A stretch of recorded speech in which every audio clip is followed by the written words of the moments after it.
নমস্কার বন্ধুরা, আজকের আহারে রান্নাঘরে সকলকে স্বাগত। আমার সকল বন্ধুদের লাইক, শেয়ার ও সাবস্ক্রাইব করে আমার পাশে থাকার অনুরোধ জানাচ্ছি। আজ নিয়ে এসেছি দুর্দান্ত স্বাদের একটি চিকেনের রেসিপি। চলুন তাহলে দেখে নেওয়া যাক আজকের রান্না। আমি প্রথমে সাদা তেল দিয়ে দিলাম, সাথে দিয়ে দিচ্ছি 1 চামচ ঘি। তেল ভালো করে গরম হয়ে গেলে দিয়ে দেব পাতলা করে কেটে রাখা পেঁয়াজ। 3টে পেঁয়াজ আছে এখানে।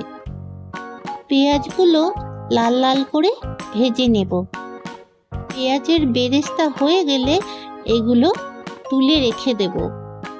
এগুলো পরে প্রয়োজন হবে। ওই তেলেই তেজপাতা দিয়ে দিলাম। এবার আরও কিছুটা পেঁয়াজ দিয়ে দিলাম আর শুকনো লঙ্কা দিলাম ফোড়নে। আমি কয়েকটা গোটা গরম মশলা নিয়েছি, তার মধ্যে আছে দারচিনি, লবঙ্গ, ছোট এলাচ, বড় এলাচ, গোলমরিচ এবং গোটা জিরে।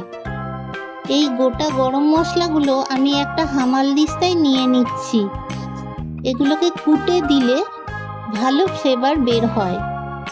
রান্নাটা ভীষণই সুস্বাদু। এই গরম মশলাটা আমি কড়াইয়ে পেঁয়াজে দিয়ে দিলাম।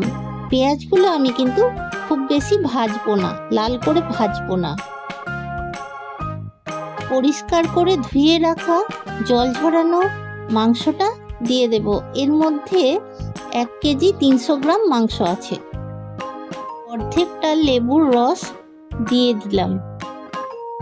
এই মাংসটা শুধুই ধুয়ে রাখা, এটার মধ্যে কোনো রকম মশলা দিয়ে ম্যারিনেট করা ছিল না।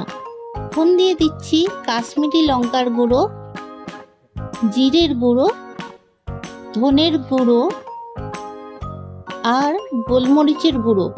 এই রান্নাটা রোজকার মুরগির মাংসের রান্নার চেয়ে অনেকটাই আলাদা আর একটু রিচও। তাই বন্ধুরা, এটা স্পেশাল কোনো দিনে আপনারা রান্না করে দেখতে পারেন। আদা, কাঁচা লঙ্কা বাটা দিয়ে দিলাম। একবার হলেও বানিয়ে দেখবেন বন্ধুরা, খুবই সুস্বাদু এটা খেতে। স্বাদ মতো লবণ এবং মিষ্টি দিয়ে দিলাম। বাড়িতে বানিয়ে কেমন হলো আমাকে কমেন্টসে জানাতে ভুলবেন না কিন্তু বন্ধুরা। এখন আমি আরেকটা মশলার পেস্ট বানিয়ে নেব। দিয়ে দিচ্ছি কাজু, দই, ভেজে রাখা পেঁয়াজ, চীনাবাদাম আর রসুন। মশলার পেস্টটা আমার হয়ে গেছে। এবার যে কড়াইতে আমি মাংসটা কষাচ্ছিলাম সেই কড়াইতে দিয়ে দিলাম। এটা থেকে একটু তেলও ছাড়তে শুরু হয়েছে। এই রান্নাটা রুটি, পরোটা বা পোলাও, এমনি সাদা ভাত সবের সাথেই খুবই ভালো লাগে।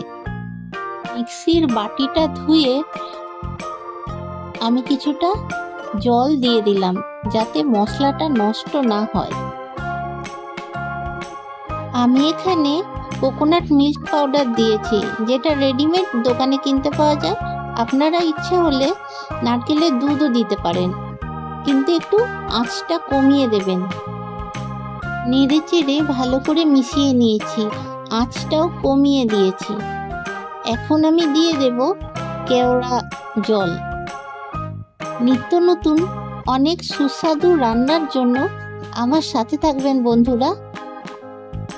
এখন আমি দিয়ে দিলাম গরম মশলার গুঁড়ো। এটা আমার বাড়িতে বানানো, ভালো ফ্লেভার আছে। সমস্তটা আমি খুব ভালো করে মিশিয়ে নিয়েছি। এবার দিয়ে দেবো আগে থেকে যে পেঁয়াজ বেরেস্তাটা করে রেখেছিলাম সেগুলো। এতক্ষণ আমার সাথে থাকার জন্য অনেক ধন্যবাদ বন্ধুরা।